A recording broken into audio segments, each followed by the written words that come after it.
Reto e reto, mano, Balerion conseguiria derrotar o Ancalagon? Eu cruzei os livros do George Martin e do Tolkien pra poder provar quem ganha essa batalha. Fala, meu querido, eu sou o Gabriel, mano, tudo beleza? Muita gente acha que o Drogon ou a Vhagar são as maiores ameaças quando se fala de dragão, mas não é bem assim, né, cara? Comparando a escala e a magia da Terra-média, o cenário muda totalmente. Hoje eu vou te provar porque os dragões do Tolkien destruiriam os dragões de Game of Thrones. Então agora chega de enrolação e vamos pro vídeo.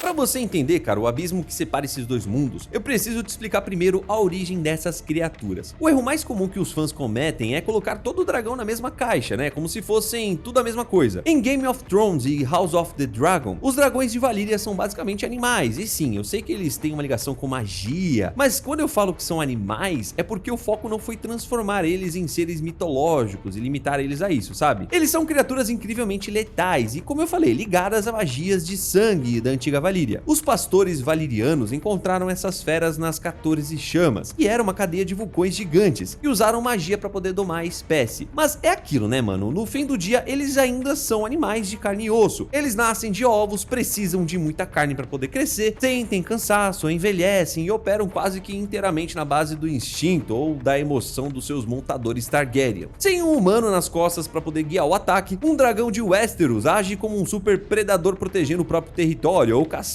para poder sobreviver. Agora, quando você olha para o universo do Tolkien, a história é bem mais sombria e complexa. Os dragões da Terra-média não são animais criados para poder servir de montaria, né, cara? Eles foram forjados do zero na primeira era por Morgoth, né, o Lorde Sombrio original, a entidade que ensinou tudo o que o Sauron sabia. Morgoth pegou magia corrompida, chamas das profundezas da Terra e aprisionou espíritos sombrios terríveis dentro de corpos monstruosos. Ele moldou essas criaturas nas fossas de Angband com um único propósito: criar generais de guerra perfeitos para poder destruir os elfos. O primeiro deles foi o Glaurung, conhecido como o pai dos dragões. Ele não precisava de ninguém montado nele, né, para poder saber o que fazer numa batalha. Ele liderava exército de orcs por conta própria. Isso acontece, mano, porque as feras do Tolkien falam, pensam e têm uma compreensão de táticas militares, políticas e magia que bate de frente com os personagens mais sábios da Terra-média. Cara, eu quero aprofundar muito nesse ponto da inteligência, porque numa batalha real entre franquias, a mente decide muita coisa. Pensa no seguinte cenário, cara: se o Drogon, a Syrax ou até a gigantesca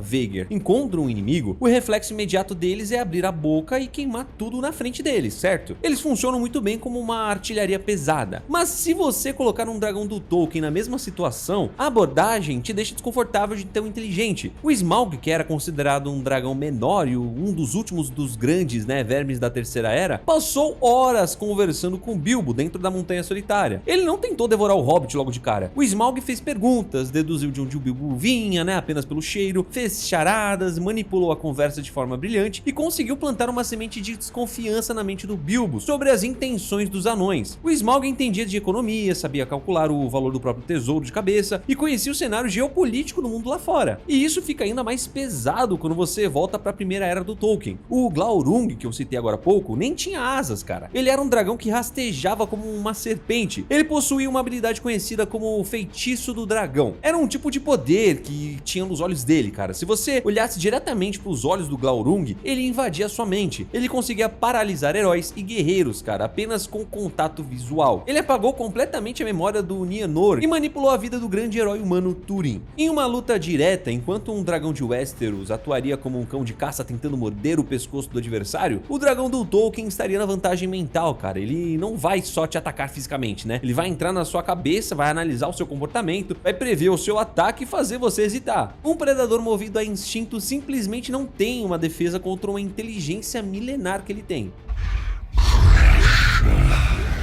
Outro argumento, mano, que muita gente usa pra poder defender o universo do George R.R. Martin é a temperatura do fogo. Em Westeros, o fogo do dragão é a arma de destruição mais pesada que o mundo já viu. E os efeitos nos livros do Martin são absurdos, né, cara, eu admito. O Balerion, por exemplo, ele derreteu as 5 torres gigantescas de Harrenhal, mano. A pedra maciça virou um líquido derretido escorrendo pelas paredes. E pra você fazer uma rocha sólida virar líquido, a física diz que a temperatura precisa ser estratosférica. A Vhagar, ela consegue derreter armaduras de cavaleiros com a mesma facilidade na Dança dos Dragões. Então sim, cara, o fogo em Game of Thrones queima tão forte que consome a própria fundação dos castelos. Mas no mundo do Tolkien, o fogo dos dragões transcende qualquer lei da física que a gente conheça. Ele tem propriedades mágicas que destroem coisas que deveriam ser literalmente indestrutíveis. O Gandalf afirma também textualmente nos livros de O Senhor dos Anéis que o fogo dos dragões era a única coisa no mundo quente o suficiente para derreter e consumir os anéis de poder. E mano, para você ter uma noção do peso disso, a gente tá falando de anéis forjados com a magia máxima dos elfos e com a influência direta do próprio Sauron. Eram artefatos feitos para poder durar para sempre, imunes ao fogo normal, imunes ao tempo e a qualquer tipo de arma. 4, mano, dos 7 anéis dos anões foram destruídos por dragões do norte. E o próprio Gandalf ressalta que nem mesmo o fogo do Ancalagon, cara, o negro, o maior de todos, seria capaz de derreter o Um Anel, cara. Porque ele continua a própria essência do Sauron. Isso deixa muito claro que as chamas do Ancalagon e dos grandes dragões representam um pico máximo de temperatura da criação. É um fogo amaldiçoado, cara, feito não só para queimar carne e pedra, mas para consumir magia ancestral, você tá ligado? Enquanto de um lado as chamas derretem castelos enormes, do outro as chamas derretem magia divina, cara. E já que eu falei na capacidade de destruição, cara, a gente precisa olhar para a defesa. Como fica a resistência física dessas feras quando elas tomam contra-ataque? Aqui a vantagem da Terra-média fica muito desleal, né? Os dragões de Valíria ficam mais resistentes com o passar dos anos. Isso é um fato nos livros do Martin. As escamas engrossam e formam uma proteção natural pesada. O Balerion era quase um tanque de guerra voador, cara. Só que eles têm pontos cegos sim cruciais e pele macia em certas áreas. A Meraxes, que era um dos 3 maiores dragões da conquista de Aegon, foi morta em Dorne, mano, porque tomou um tiro de escorpião gigante bem no olho e o dardo perfurou o cérebro dela. Na própria Dança dos Dragões, durante o ataque ao fosso dos dragões em Porto Real, uma multidão de camponeses raivosos, armados com machados, lanças e espadas comuns, conseguiu matar vários dragões que estavam acorrentados, incluindo a Syrax, cara. Ou seja, armas normais, feitas de aço comum por humanos normais, podem furar a pele e matar um dragão de Westeros, cara, se acertarem o lugar e a hora certa. Agora tenta fazer isso com as feras de Morgoth. As escamas dos dragões do Tolkien são relatadas no canone como praticamente impenetráveis a armas comuns. Espadas de aço se quebram como vidro ao bater na pele deles, sabe? Flechas atiradas por exércitos inteiros simplesmente ricocheteiam. O Smaug, por exemplo, cara, ele dormiu por séculos de barriga para baixo em cima de uma montanha de ouro e joias dos anões. Com o passar do tempo, os diamantes e o ouro meio que se fundiram ali na barriga dele, né? Criando meio que uma couraça impenetrável, ajudando ali, né, na defesa dele. Ele só foi derrubado na Cidade do Lago porque quando ele se mostrou pro Bilbo na montanha, o Hobbit percebeu que existia um único espaço vazio no peito esquerdo dele, onde faltava uma única escama. E mesmo sabendo dessa falha, o Bard precisou usar uma flecha negra especial, cara, um artefato forjado pelos anões, atirada de um arco pesado gigante, exatamente naquele milímetro vulnerável. Sem essa brecha microscópica, você poderia atirar lanças e pedras de catapulta o dia inteiro no Smaug, e a única coisa que você ia conseguir é irritar ele. O Glaurung, mano, ele também só morreu porque o Turin usou o Gurtang. Era meio que uma espada de meteorito amaldiçoada com vontade própria, e atacou a barriga desprotegida do dragão por baixo, de surpresa. Sem armas mágicas ou furo nas armaduras deles, os dragões de Tolkien são invulneráveis a tropas humanas. Mas eu sei, mano, que o que você quer mesmo saber é sobre a escala e o tamanho. O tamanho é sempre o argumento que os fãs de Game of Thrones jogam na mesa, cara. E com razão, né, mano, porque o visual impressiona. Você deve imaginar o Balerion cobrindo cidades inteiras com a sombra das asas dele. Os registros de Westeros dizem que os dentes do Balerion eram do tamanho de espadas longas, que a boca dele conseguiria comportar, né, um mamute inteiro e que ele devorava gado como se fosse em petisco. A Vhagar, que você acompanha na série, já parece um monstro, né, que ocupa a tela toda. E o Balerion era significativamente maior que ela. Ele foi o maior trunfo do Aegon, o Conquistador.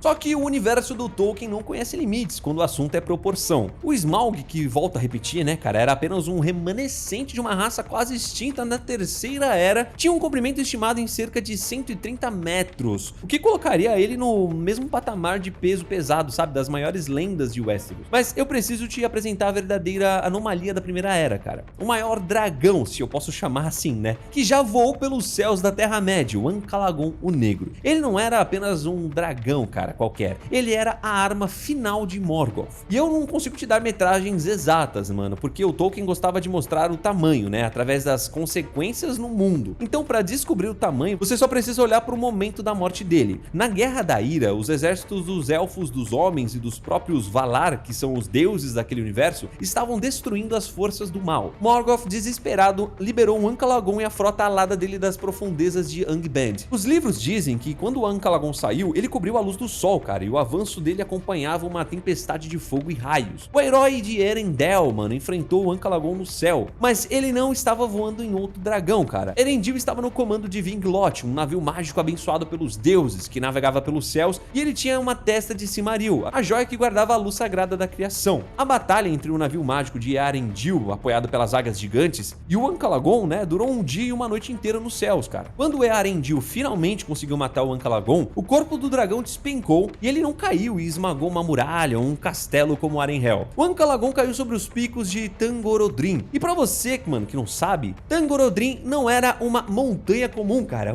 Eram as 3 maiores montanhas vulcânicas de toda a Terra-média, erguidas pelo próprio Morgoth como muralhas impenetráveis para poder defender a fortaleza dele. O impacto da queda do Ankh-Lagon foi tão violento que ele simplesmente esmagou e estilhaçou as 3 montanhas no chão. O corpo dele quebrou vulcões inteiros, cara, e destruiu a fundação daquela região na Terra-média. Pensa nisso com calma. Imagina o peso e a massa que um ser desse porte precisa ter para esmagar as maiores cadeias de montanhas de um continente apenas caindo em cima delas. Se você colocar o Balerion do lado do Ankh-Lagon, o rei de Westeros vai parecer um pequeno morcego voando, cara. Chega a ser ridículo, você entende? É uma disparidade de tamanho tão humilhante que o Ankh-Lagon não precisaria soltar uma única faísca de fogo mágico para poder matar a Vhagar, né, o Drogon, ou até o Balerion. Ele poderia literalmente passar por cima deles em pleno voo, e o impacto das escamas impenetráveis dele destruiria todos os ossos dos dragões Targaryen. E isso nos leva a entender como seria a dinâmica de combate entre esses universos. Se a dança dos dragões inteira com todos os dragões dos verdes e dos pretos acontecesse nos céus de Beleriand contra a frota do Ankh-Lagon, não duraria nem 10 minutos, cara. Os dragões do George R.R. Martin lutam como feras, cara. Ou seja, eles se mordem, se arranham, rasgam as asas uns dos outros e cospem fogo a queima-roupa, como a gente viu na luta do Aemond, né, com a Lucerys, ou na luta do Daemon com a Aemond sobre o Olho de Deus. É uma rinha de animais gigantes, que depende demais do cavaleiro para poder dar os comandos certos. Os dragões do Tolkien entram na batalha com a mente de generais cruéis. Eles não sabem ler as correntes de ar, e eles também não sabem identificar o líder inimigo. E o mais importante, eles lutariam sem carregar humanos frágeis nas costas. Se o Balerion tentasse morder o pescoço do Glaurung, a espada de ferro de suas escamas iria estourar os dentes do Balerion. Se a Vhagar tentasse queimar o Smaug, cara, com certeza ele iria mergulhar naquela chama sem sofrer um arranhão e responderia com fogo capaz de derreter artefatos divinos. Isso enquanto manipula a mente do cavaleiro da Vhagar, pra ele mesmo se jogar lá de cima, talvez, quem sabe. Ah, e tem uma coisa que eu acabei de pensar, mano.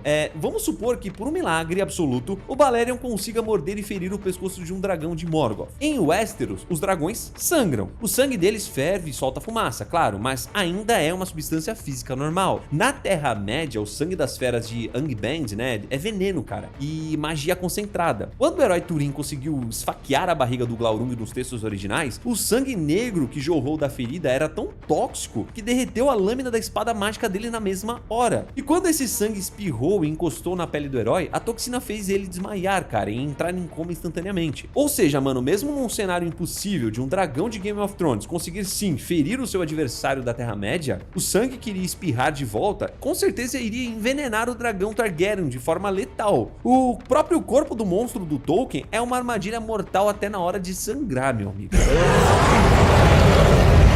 Mano, eu vou ficando por aqui. Já deixa o like e segue o canal. Fique com Deus, um abraço, é nóis. Tchau.